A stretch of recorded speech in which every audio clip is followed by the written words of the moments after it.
कच्ची तो पका फिर वही साग है ना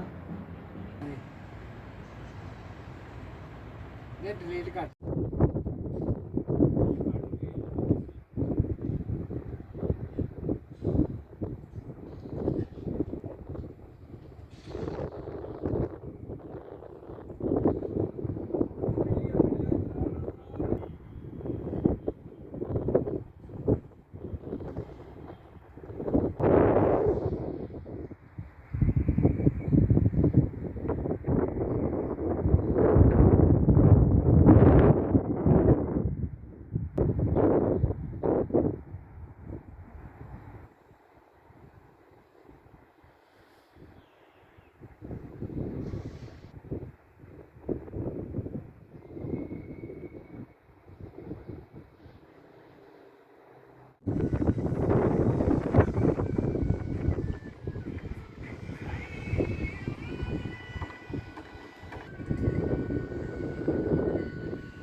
ना पे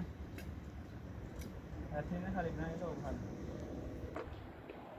अस्सलाम वालेकुम जी जी क्या ठीक ठाक हो और सब कह रहे काम शुरू किया अज ना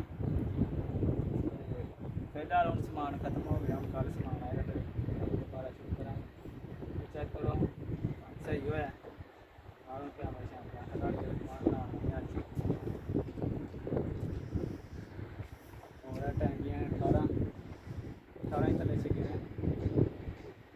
टैंकी का कनेक्शन करना कि एक टैंकी सारे टैंकी में पानी जाए नजाम भी करना एक ही मोटर लानी होती वो भी ना सारी टैंकियां में पानी थलों आए होते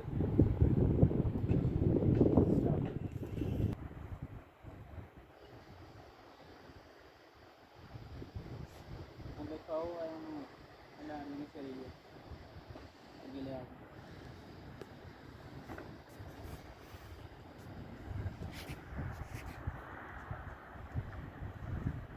व्यू भी चेक करो साइड से भी है ना काम किसी ने किया और कोई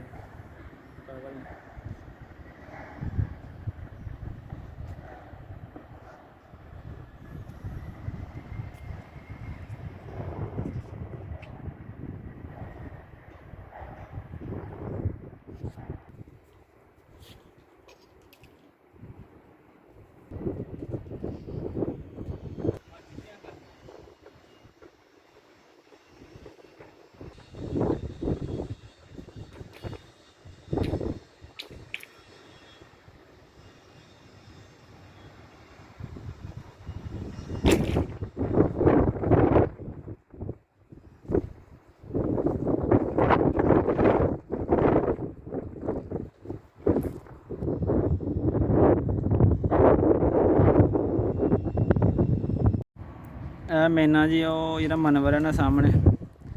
उत्थे सान थले जी फर्श होया इस पहला इत्थे लैके आए हैं यदी वजह करना इत्थे 8 पैप हो गए ने ते है ज़रा थोड़ी मुश्किल ही चलो है कि बेहतर है वो थले पैप करने बड़े औखे सन उत्ते आ गए ना हुण अंडरग्राउंड हो गया सारा कुछ।